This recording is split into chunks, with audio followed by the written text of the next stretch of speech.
पीले दांत वाली बहू। रंजना कभी ब्रश नहीं करती थी। उसे कितनी बार उसके माँ बाप ने डांटा, लेकिन उसका कोई असर उस पर होता ही नहीं था, जिस कारण से उसके दांत पीले पीले हो जाते हैं। शादी के बाद। अरे बहू, वैसे तो तुझ में कोई कमी नहीं है, पर तेरे दांत इतने पीले कैसे हैं बेटा? कैसे मतलब? कोई सर्जरी थोड़ी ना कराइए। वो तो क्या नाम, मैं ब्रश नहीं करती थी तो पीले हो गए। अब क्या करूं? आप कहें तो लाल करवा लूं या फिर काले? यार ये क्या है, क्यों माँ से लड़ रही हो? लड़ रही हूँ?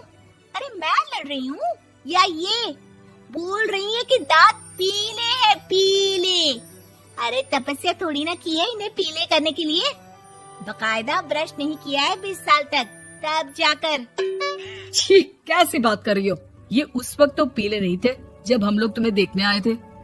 अरे तब साफ करवा लिया होगा डेंटिस्ट के पास जाकर।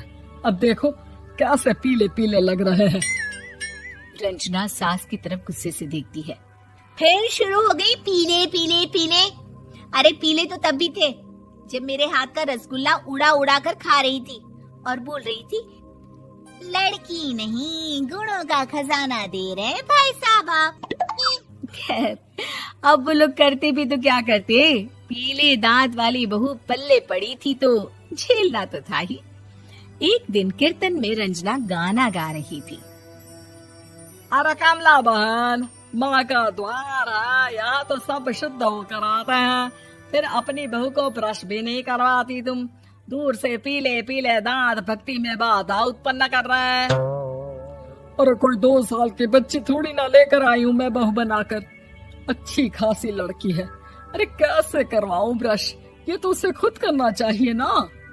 अब माँ बाप तो इसके जैसे तैसे निपटा दिए, ये नहीं सोचा कि सास कैसे संभालेगी। सास बहू को लेकर घर आ जाती है, लेकिन सोच लेती है कि अब इसे लेकर कहीं नहीं जाएगी। अगले रोज बहू कहती है, अरे क्या हो गया, मंदिर नहीं जाना क्या? कीर्तन का वक्त हो रहा है। मेरी मधुर वाणी से कान्हा जी जागते हैं और सोते हैं। आप तो जानती है ना उनकी भक्ति में कितना मन लगता है मेरा। वो क्या है ना, तबीयत ठीक नहीं लग रही है मेरी, आराम करूंगी मैं। तबीयत ठीक नहीं लग रही? अभी तो मिथुन के गाने पर नाच रही थी आप, और अब बोल रही है कि तबीयत ठीक नहीं लग रही। अरे भक्ति में मन लगा लो सासू माँ, ऊपर जाना है, क्या मुंह दिखाओगी आप? हाँ? सास को बहू की बात पर गुस्सा आ जाता है। मैं क्या मुंह दिखाऊंगी, इसकी चिंता तो ना कर, समझी? अपने मुंह की चिंता कर, जो ये पीले पीले दांत लेकर हर जगह पहुंच जाती है। पता है लोग कितना मजाक बनाते हैं। ना जी ना, मैं नहीं जाना कहीं तेरे साथ। तो ये बात है।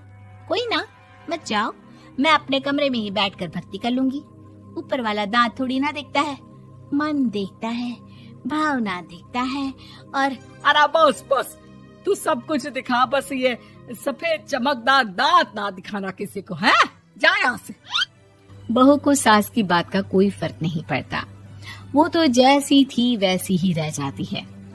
सुबह नहाकर किचन में खाना बनाना, फिर खाना खाना, कीर्तन भजन करना और सो जाना। एक दिन, माँ जी मैं सहेली के घर जा रही हूँ, शाम को लेट आऊंगी। हाँ, तो जाना, मैंने कौन सा तेरी आरती करनी है घर पर बैठकर। रंजना सहेली के घर जाती है, जहाँ वो पार्टी में जाने की तैयारी कर रही होती है। अरे शिखा, कहाँ जाने की तैयारी कर रही है? मैं गलत वक्त पर आ गई क्या? अरे नहीं यार, उल्टा सही वक्त पर आई है। मैंने ये साड़ी और ज्वेलरी निकाली है यार, शाम को इनके ऑफिस की एक पार्टी में जाना है। बताना कैसा लग रहा है ये सब? नहीं यार, इस ड्रेस के साथ तो वो वाली ज्वेलरी अच्छी लगेगी। हाँ, सही बोल रही है, मैंने ध्यान ही नहीं दिया। वैसे तो हमेशा से मस्त फैशन सेंस रखती है। तो बड़ा जाती होगी ना पति के साथ पार्टी में। रंजना कुछ नहीं बोलती, बस सोचती है कि यार काश ये बात सही हो जाती, पर मैं क्यों नहीं जाती पार्टी में? क्या इन लोगों की कोई पार्टी होती नहीं होगी? रंजना घर आती है और रात में पति से सवाल करती है, एक बात बताइए, आप मुझे किसी पार्टी में क्यों नहीं ले जाते? क्या आपके यहाँ ऑफिस में पार्टी नहीं होती?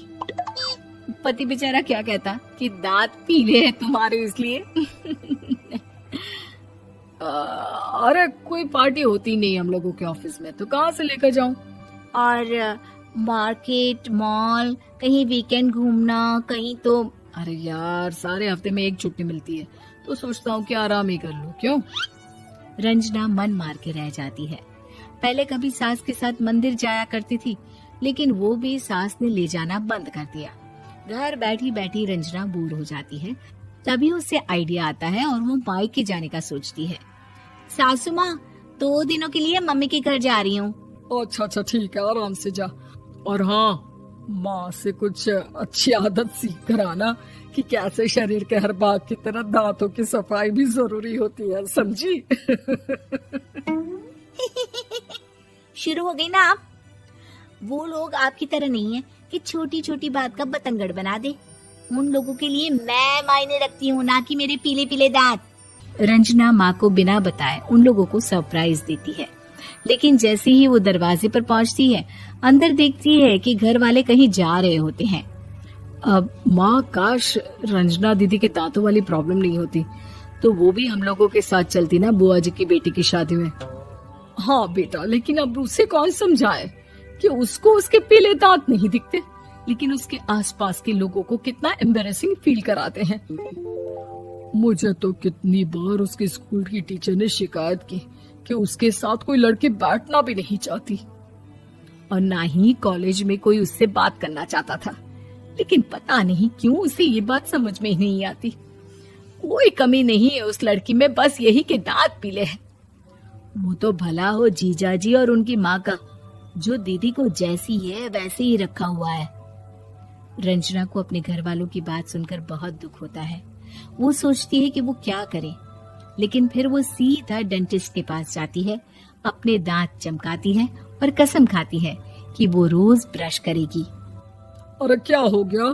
तुम तो 2 दिनों के लिए गई थी ना, पर कोई ना, अच्छा है, चलो आ गई तो। रंजना सास के सामने आकर खड़ी हो जाती है और पूरी स्माइल करती है, उसके चमकदार दांतों को दिखाती हुई। हैं? चले मंदिर? माँ, मुझे माफ कर दीजिए, मैंने आप लोगों को बहुत एम्बैरेसिंग फील करवाया। मैं आज से रोज ब्रश करूंगी।